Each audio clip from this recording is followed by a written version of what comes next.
Muaran's silhouette emerges from the dense foliage without disturbing a single blade of grass. He addresses you in an accusatory tone of dissatisfaction.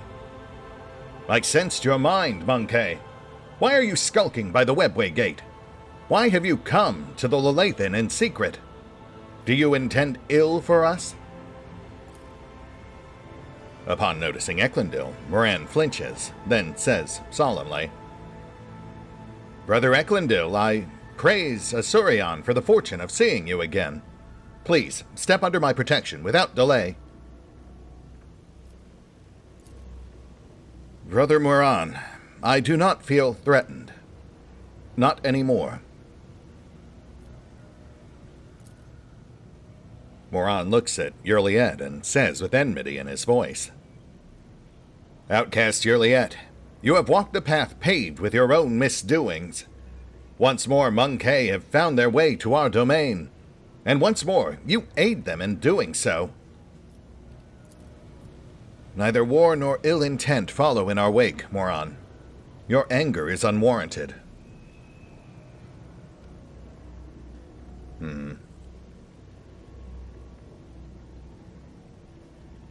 I mean, we do have a tenuous partnership with the Eldari of Janus. No need to endanger that just because Muaran is acting moronic. Yeah, good to see you too, Muaran. And trust me, my unplanned arrival here was by necessity. I had to find my way back out of Camorra, and this just happened to be the most convenient route. Also, I tried touching base with you after the whole thing with Vistenza, but apparently you weren't interested in talking, so, you know. "You come from Camorra?" Muaran says nothing for a moment, then continues, his voice shocked. "Now I see. The gate refused to obey me because it was sealed from within. By the Dark Ones, no doubt. The Lelathan was meant to become a slaughterhouse for the Drukhari." Oh wow, that is an interesting twist. But yeah, that makes a lot of sense. Muaran's gaze bores into Yurliet for a few moments in tense silence, as he considers something in his mind. At last he says in a commanding tone, "Your arrival is sudden, outcast Yurliet, but perhaps there is purpose behind it. You will serve your purpose shortly." Well, that's certainly not ominous, but before that, Muaran, you're telling me that you had no idea I'd even gone missing? "The news of your disappearance has not reached Janus. My guess is that your close servants decided to conceal this event, so as not to beget fear." Which also makes sense, sure. And Janus, we never got a chance to follow up, so how have things been going here? "The Lelathan has been charitable to the Monkey. She bestows special gifts upon some of your servants. She forges bonds with them. This is the first time I have seen our world so tolerant of your kind. It reminds me just how much I still do not understand. Alas, your kin do not trouble themselves with contemplating this matter. They fear those gifted by the Lelathan. They despise them and seek to kill them. And that does not surprise me at all." Muaran's voice grows pensive. "The Lelathan's slumber is restless. She has guarded a part of herself away from you. It is what the Monkey call the isolated region. At first I thought it was the Lelathan's attempts to push you away so she could heal from the wounds your cold iron had inflicted upon her flesh. But I see something else in what is transpiring. A mystery." Okay, he's talking about the colony events. The gifted are the scaled mutants, the more remote colonists who started transforming. And the isolated zone, that's the dome, I guess that's the region that spirits kept passing through. I love seeing they're actually tying those colony events into the Act 4 narrative, though it does make me worry a bit about some of the other colony events we saw on our other worlds. Right, well, I'll certainly look into that. Also, you obviously don't want Juliet here, but now you say she's here to serve a purpose? What exactly are you plotting, Muaran? Muaran grimaces contemptuously. A monkey cannot comprehend the depth of the tragedy that befell our home, our Crudarach. The duty of every child of Asaurion is to do all they can to quell the pain of that loss. And Juliet the Outcast is no exception. Unlike you, Muaran, I was able to find the truth.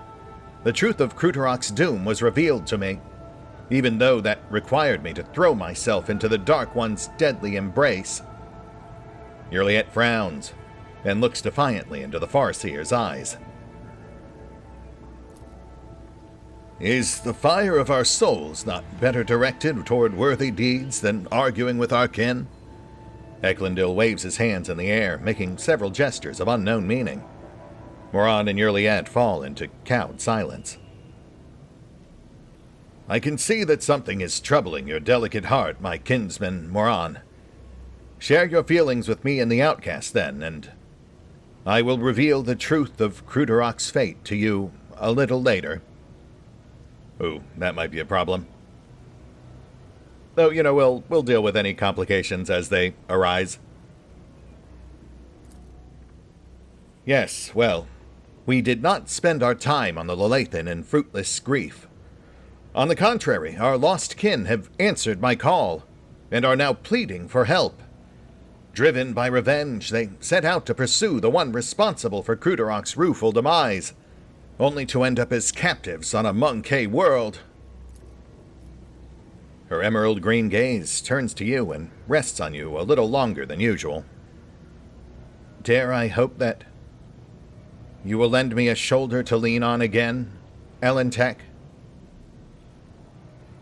Well, that is a complicated question, Juliet. I'll need to know more. What world are we talking about? That I know not. All that my vision showed me was an infinitely green sea, a living sea, and the maddening thirst of a hunter who was pursuing the children of Asaurion. Outcast, your path is taking you toward the stars again. Find our kin, and do not let them perish. A maddened hunter, you say? Well, gosh, I can't imagine who that might be. Which, actually works out just fine. We've got reason to head back towards Winterscale territory anyway. I think we've got at least one or two other dangling plot threads pointing us back in that direction.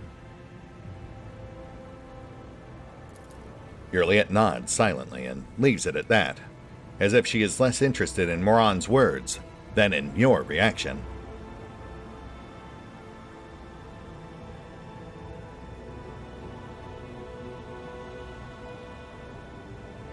Well, I am certainly not in the habit of leaving people to die due to one impulsive decision, no matter how misguided it may have been.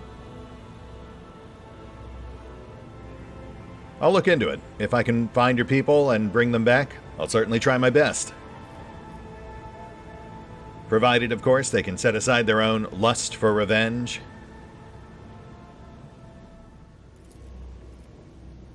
Juliet breathes out almost inaudibly, and her shoulders relax. And I am grateful to you, Elentech. Yeah, not really doing it for you, but more for the Alliance. Consider this payback for Eklundil's assistance in helping us escape. I mean, granted, we did the heavy lifting, but still. Muaran exchanges long looks with Eklundil, then says gravely, "This is where Eklundil's path and yours diverge, Monkey. He will stay with us when you leave.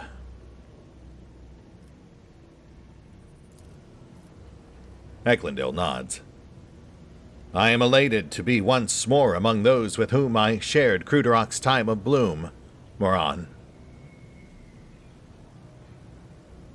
Sure, by all means. I mean, I'd already assumed as much. I am getting some weird vibes here, though. Good luck, Eklundil. Yes. Thank you, Ellentak. An iridescent haze momentarily clouds the world around you, and that moment is all it takes for Muaran to hide Eklundil behind the veil of his xeno-sorcery. We will speak of my kin's fate no longer. All that was meant to be said has been said. Okay, I mean, I was kind of under the impression he outranked you, but... Sure? We will send instructions to our Monkey allies to provide you with means of transportation. Farewell, Monkey. I am pleased that our meeting did not spill blood into the Lelathan's womb. Yeah, me too. Sure would be a shame to have to kill all of you after all the hoops I jumped through just to keep you alive. And back to the RetconRaider. Home sweet home. Oh man, it's been forever. I mean, not that long really. It's been like, I don't know, 12 episodes? Gosh, I'd have to go back and double check, but I guess time in Kimura just passes differently.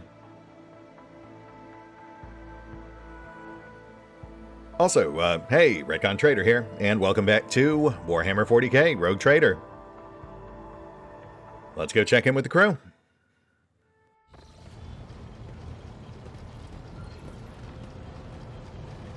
Cece! Oh, I missed you most of all. You and your sister, Kibbles.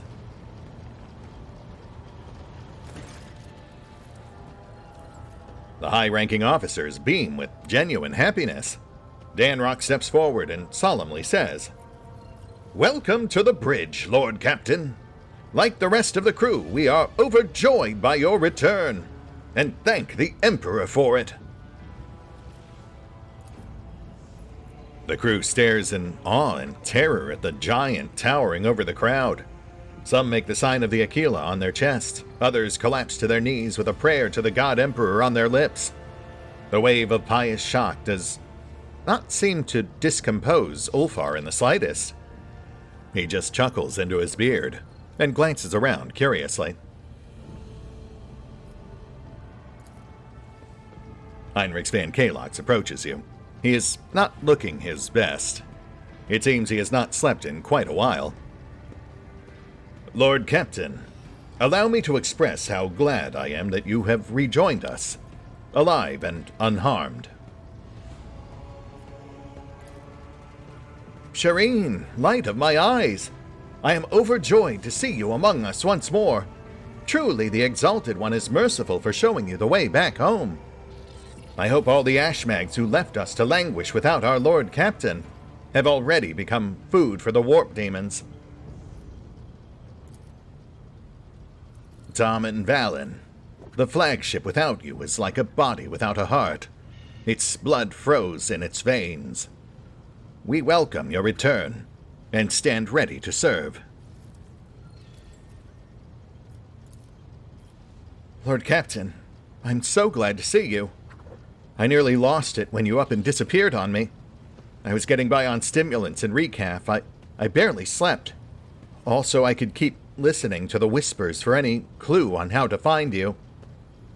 The only other time I felt so powerless was when Lady Theodora... She stops. Pardon me, Lord Captain, I'm talking nonsense. Ah, it's good. I missed you too.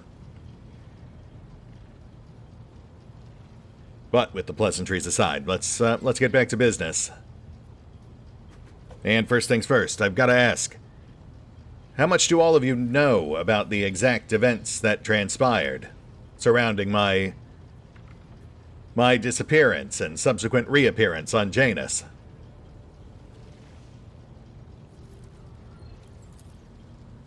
Not much, Lord Captain. All contact with your party was lost shortly after the supposed pirates boarded the ship and abducted your companion's kinspeople. We immediately sent shuttles with boarding parties to your aid, but we didn't find anyone on the ship save for the crew, all of whom had either been butchered or driven insane. Heinrich's gaze is focused on Yurliet. His eyes burn with undisguised hatred and a promise. Yeah, I imagine we've got an awkward talk ahead of us. Yurliet's expression is inscrutable, but her eyes are fixed on you, and you alone. Since your lordship's body was never recovered, we hoped against hope that you were still alive. Alas, even our most alert auger operators never spotted anything suspicious, and thus our ignominious failure put you in dire peril. Heinrich's gaze, tense and almost desperate, is now focused on you, but he says nothing. For now, at least. Dare we inquire what happened to your lordship? Well, you know, that is a bit of an awkward question, and I'm pretty sure Heinrich's over there knows at least part of it. At the very least, he knows what happened to Skolander, which I do need to talk to him about.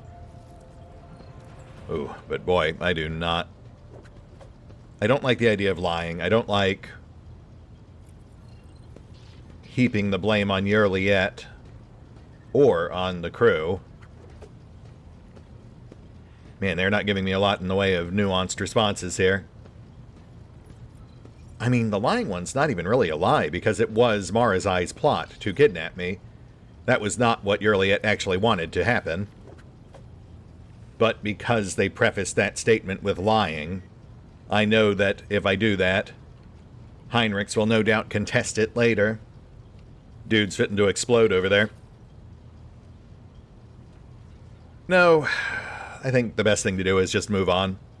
I'm obviously not happy with Yurliet, but I also don't want to throw her under the bus. She is genuinely remorseful, and I'm still doing my best to salvage an already tricky alliance with the Aldari. Suffice to say, I was indeed captured by enemies of humanity, but the perpetrators have been dealt with, each punished accordingly.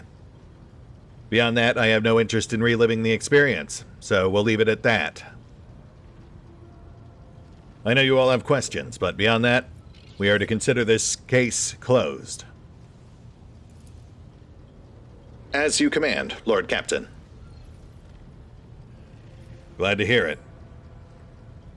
So tell me, what have the rest of you been up to while I was gone? The Officers' Council decided to take the ship to Footfall, where one can hear the gossip of the entire expanse. Our agents tirelessly searched for information about your lordship. Had we heard even a whisper of where you were imprisoned, we would have immediately launched a rescue expedition. While you were absent, Lord Captain, we made every effort to find you. That resulted in a number of modifications to the ship that have significantly upgraded it. Thanks to a favorable deal secured by the esteemed High Factotum, the ship is now equipped with state-of-the-art auger systems and direction finders from Kiava Gamma. Right, yes, there's our scanner upgrade.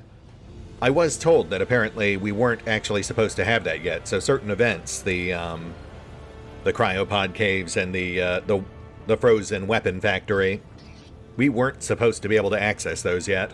Hopefully that's not an issue moving forward.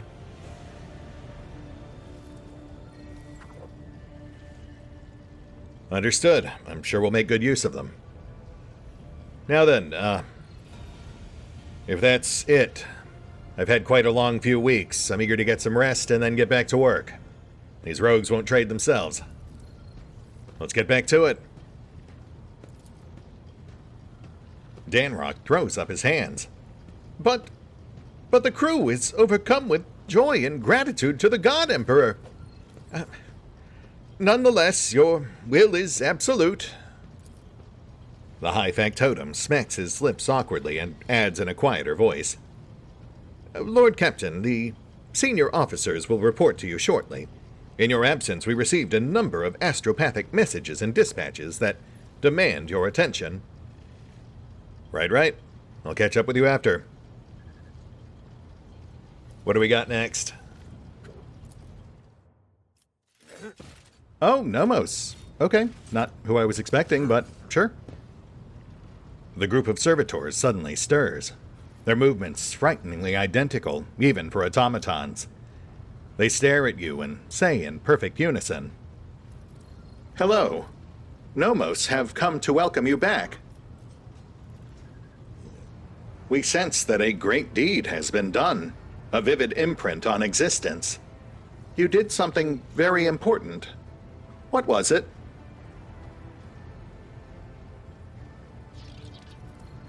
"I encountered unexpected adversity in my travel, but I was able to triumph over it by pitting two enemies against each other." "How is that a triumph? You desire other victories. We know that you do." "That is technically true. It's not something I set out to accomplish, but life can be unpredictable. You have to take your wins where you can get them." "All life is inconsistent. We understand that." The chorus of servitors pauses, as if the controlling entity is busy thinking. Alright, Nomus, I've got to say, I'm not crazy about the direction we're leaning here. Also, is that image more defined than it was back in Act 2? "We must go now. We will come to speak with you later." Another pause follows, so long that the silence becomes more piercing than a scream. Then the servitors finally break it. "We felt sadness when we could no longer communicate with you, and we were worried about your fate." One can detect with the naked eye the moment when Nomos leaves the bridge. The servitors stop moving in sync, and slowly shuffle off to their posts. Interesting. With slight overtones of ominous. Who's this? Danrock?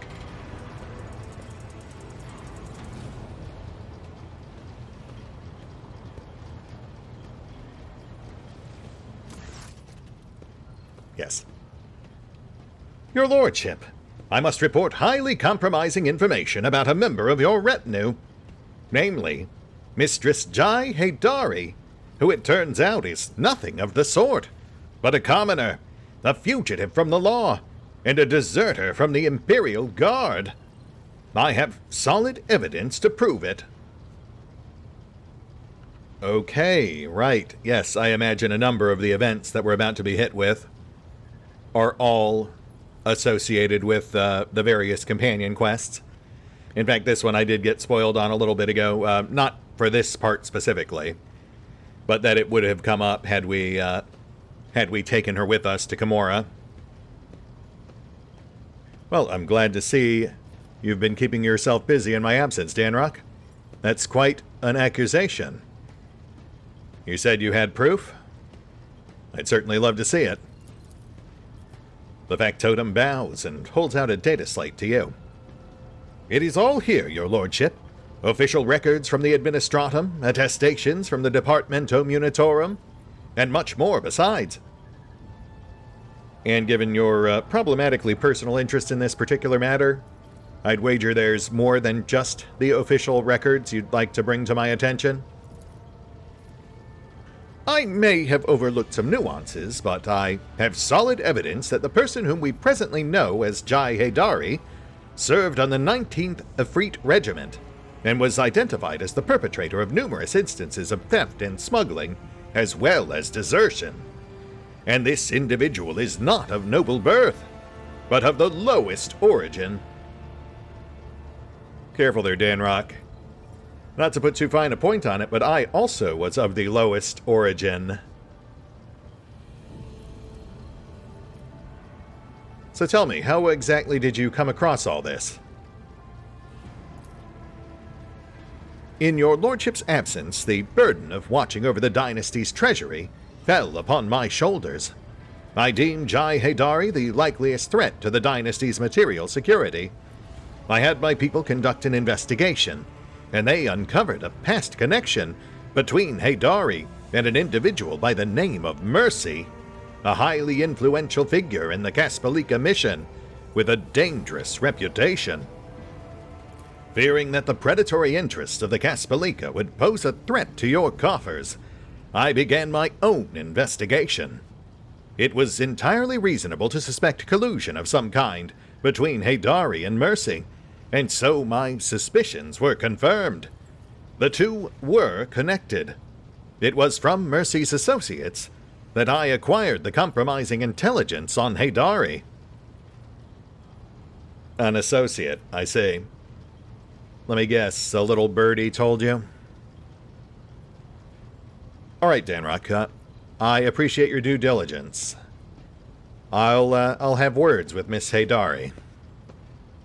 I am still in business with her, though, and the Kaspalika, as problematic as they may be, we'll see if we can get this sorted.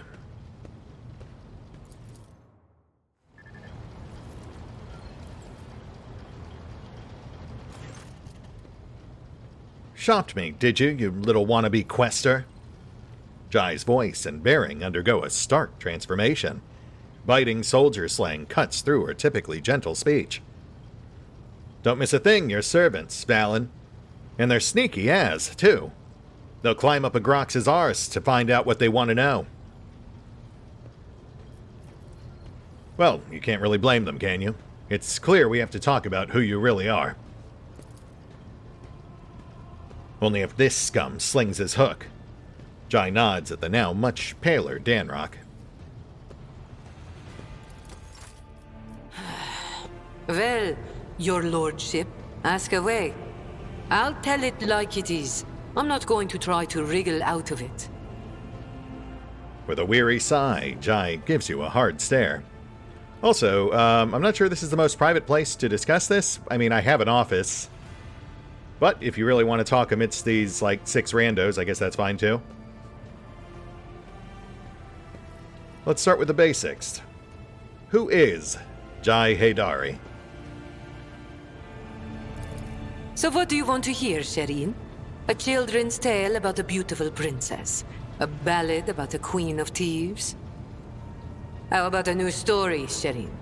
Once upon a time, there was a little girl who lived on a sand-covered lump of rock, and the core of that rock contained untold riches for servants of the Imperium. The girl scraped out those riches with her little hands, breaking her back and coughing up her lungs, on behalf of people who had never clapped eyes upon her, and who would never know her name. She did this every day until she turned 16, and then... Jai cringes at her own words, and with all the crudeness of a veteran soldier, spits on the floor. Then his servants came and drafted the girl into the 19th Ifrit Regiment. Can you imagine? Of course, the regiment was wiped out on its first sortie. But the girl survived. The Exalted One protects. So what was next? Years serving in the Astra Militarum, just a shitload of hard labor, and fighting, and deals, and shady connections, and new opportunities. But everything in this world ends sooner or later, Shireen. The now not-so-little girl went and fell in with the Kasbalika. She saved up a little gold, and she even indulged in excess from time to time, until living the good life almost cost the little girl her head after her patrons got caught in an internal investigation between the Officio Prefectus and Departamento Munitorum. Right. Thus, explaining the implants, perhaps? So the girl ran as fast as her little legs could carry her, until her eyes and the beams of fortune brought her to the expanse. A shitty story, all things considered, Shireen.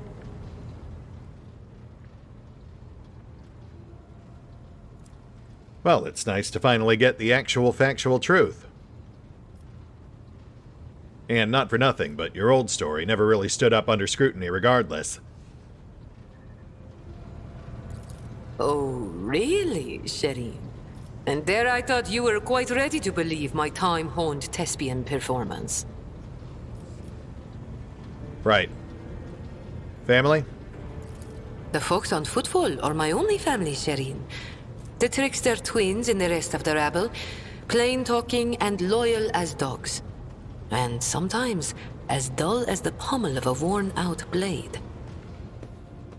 Jai gives an indifferent shrug.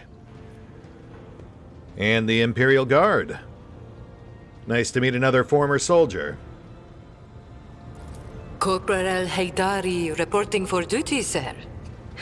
I've had enough of the Astra Militarum shit to last a lifetime, Shayna. And my body's collected enough souvenirs from run-ins with Xenos and heretics to last 2 lifetimes.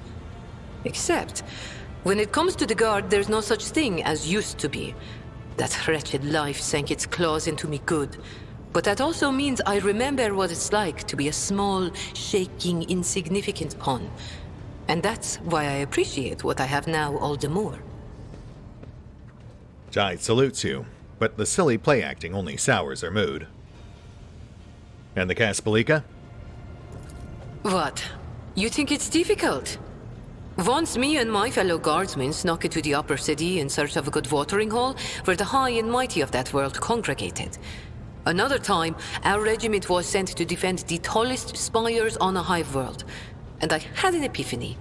I saw how the other half lives. And by half, I mean the ones born with a diamond spoon in their mouth, instead of an entrenching shovel rammed up their arse. I mean, yeah, can't really argue with you there. Crime Lord. My eyes were open to the truth, Shayna. The Imperium is full of opportunities, even for people like myself. The trick is knowing whose palms to grease, whose boots to lick, whose throat to squeeze, and whose arses to kick. I was very popular with everyone in the Guard Command, you see. I'd procure things for them, whatever they wanted. And so the Kasbelika took notice. So you did what any draftee does when presented with greater opportunity. Just desserts.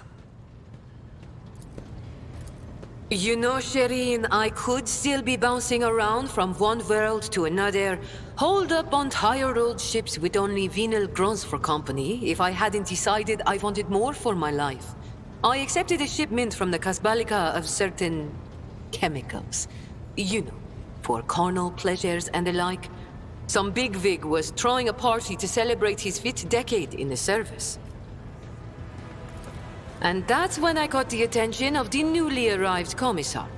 I was rummaging through the pockets of Astra Militarum with one hand and shuffling the Kasbelikan cargo with the other.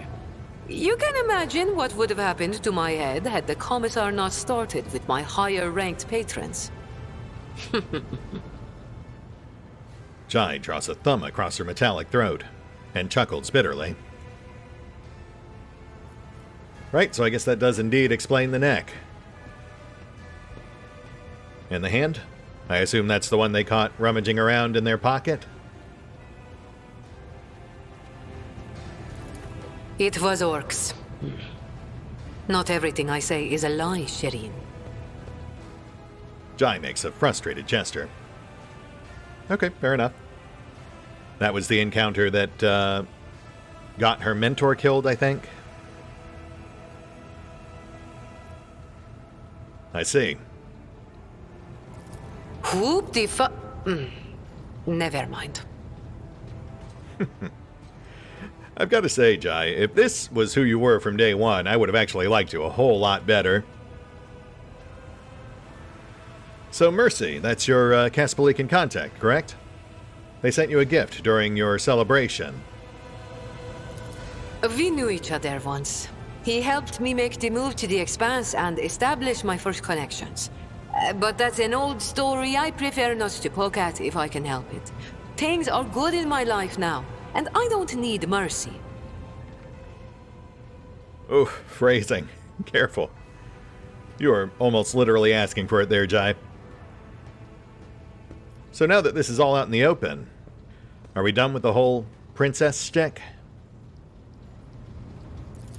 Are you worried I'm going to start spitting on the deck and shriveling your officers' ears with my foul tongue? Don't be, Shireen. I much prefer being seen as a princess rather than a deserter. I'll continue to play the part in front of the others, but you wanted to talk frankly, so I've dropped the act. Well, I mean, that is honestly kind of a shame because I actually do vastly prefer you like this. I mean, yeah, I feel like she's answered our questions pretty satisfactorily. She may have crossed us a time or two, but I feel like that's pretty well offset by the Space Cat. So, you know what? I think we're still in business. As you were, Corporal. Sir, yes, sir. Your lordship, Shireen. I'll be here, all primed and ready to go. Jai's lips curve into a faint smile, now that the seal of silence that has shackled them for years has finally been broken. Which might be a bit of a problem, but, you know, we'll, again, as with everything else, we'll deal with that as it comes.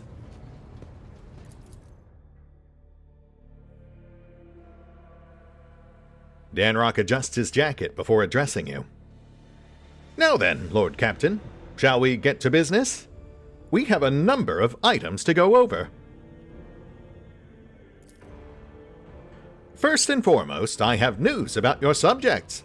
In the time that you were gone, the servants of House von Valancius have toiled tirelessly in their service to you, and for the benefit of the entire Trade Protectorate. Once word of your return reaches every von Valancius world, why, the masses will be ecstatic. Never before has the Expanse known a leader as merciful as you. The fanatics of the Creed may whisper about the heresies of the mind, burgeoning under your rule. But your benevolence has forever captured the souls of millions of ordinary subjects. Oh, Santiel's Pride is House Corda, not House Winterscale. Gotcha, right. The Expanse is in flames, your lordship. Squadrons and smaller groups of despicable Drukhari raid our systems. The cult of the Final Dawn has emerged in full force, wreaking havoc everywhere. We've heard rumors of the fall of Santiel's Pride, House Corda's world. An outrageous sacrilege, given how abundant and inexpensive Prometheum is there. Strife has broken out between House Winterscale and House Corda. Chaos reigns everywhere. Only the esteemed Lord Inquisitor is trying to fight it, concentrating all available forces at Footfall to draw them into a fist that will smash the rampaging heretics and Xenos vermin. What kind of Xenos are we talking about here? Drukhari, I presume? Nothing we haven't dealt with before? Yes, Drukhari, your lordship. Their squadrons, both large and small, are invading the Expanse, unleashing carnage on planets, taking captives by the thousands, and attacking ships. It is as if something has poked their nest, if you will, and now they are lashing out. Oh, is that so? I can't imagine why that might be. It is a mystery. I'll certainly have to look into that. And our worlds, how are they holding up amidst this sea of strife? The heretics' malicious acts make it difficult to maintain astropathic contact with the colonies. The cult of the Final Dawn strikes everywhere, and their sleeper agents are active on every planet. On Viabo 6, a mutiny was crushed after a group of newly arrived prisoners succumbed to blasphemous propaganda. But other worlds stand firm against the onslaught of the enemies of humanity, and do not succumb to their pernicious influence. And you said Inquisitor Kalkazar is the one taking charge of this situation?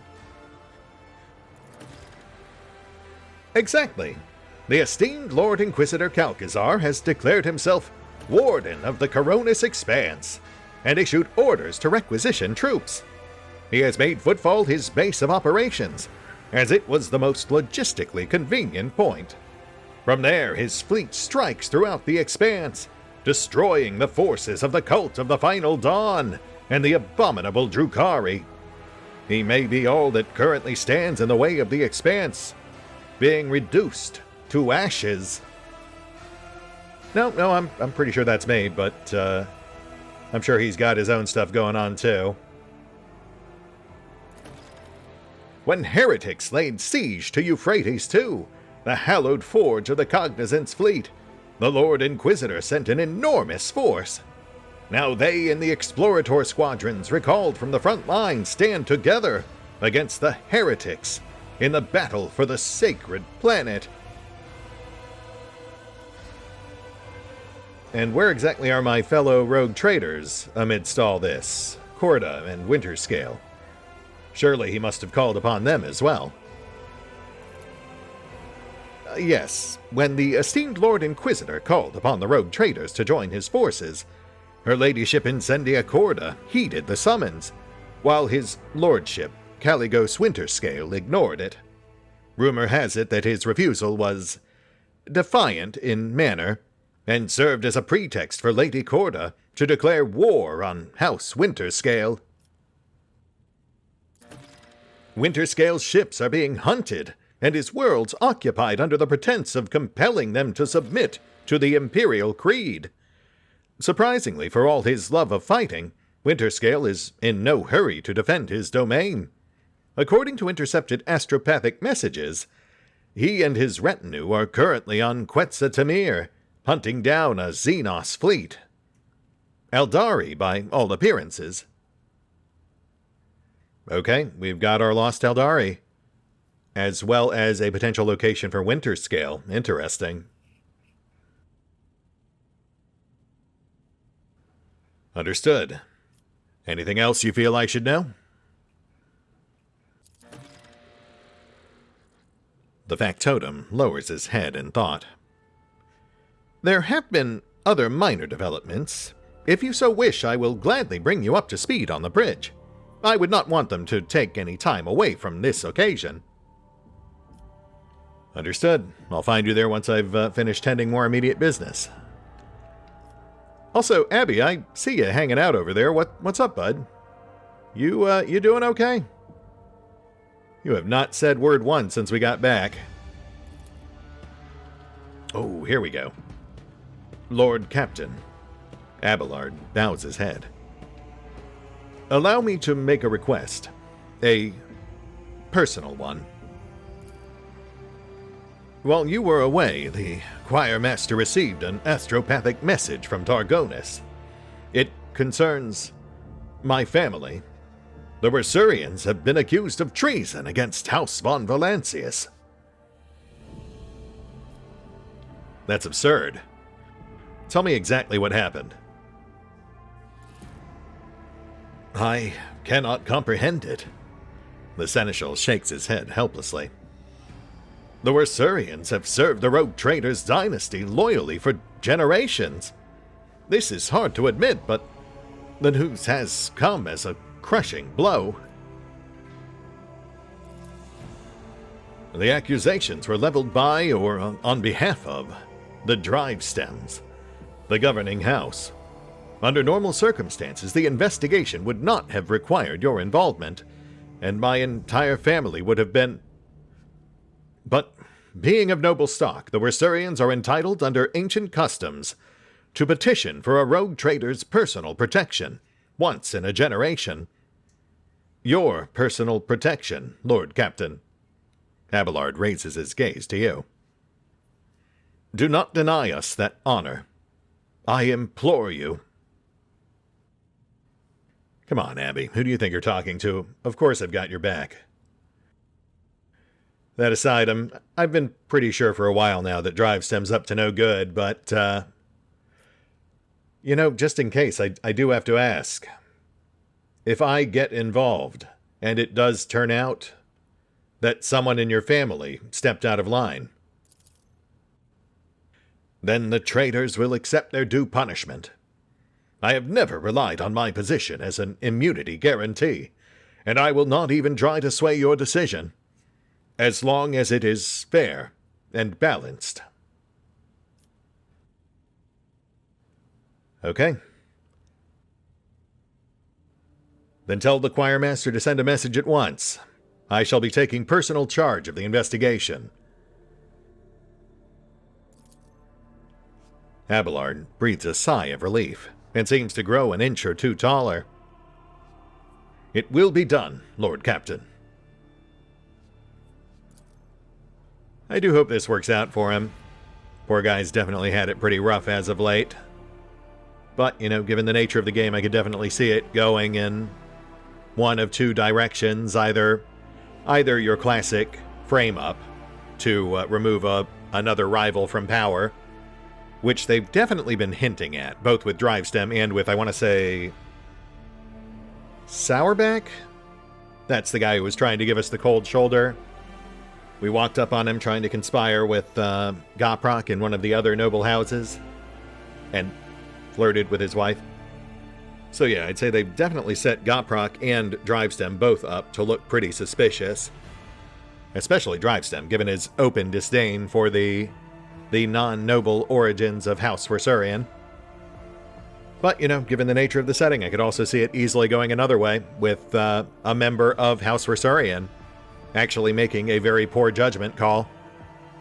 A poorly planned out power play of their own, or something done with good intentions, but with unfortunate results. That would be a subversion of the obvious setup. Anyway, I need to give my throat a bit of a break, so this feels like a good place to hit the pause button. That said, though, nice to be back. I'm sure we've still got a fair few dialogue events ahead of us as they set up the rest of Act 4, and then we've got a ton of trading. I have so much inventory management I've got to get out of the way. So yes, we'll hit the pause button for now. I'm going to go grab a drink, recharge real quick, and we will pick up here next time as the rogue trading resumes. See you then.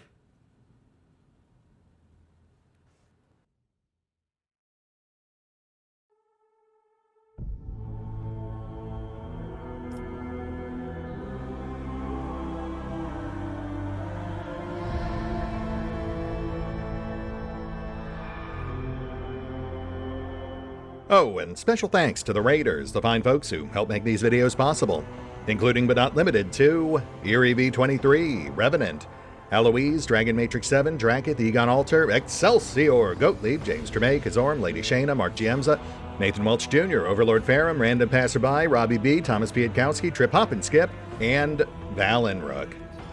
Thanks for your support, guys. That said, if you'd also like to help support the channel, then feel free to push the buttons that do the things. Trust me, it does make a difference. Or you can even check out the PayPal, the Patreon, the Nexus GG, or the YouTube memberships. Links are in the description.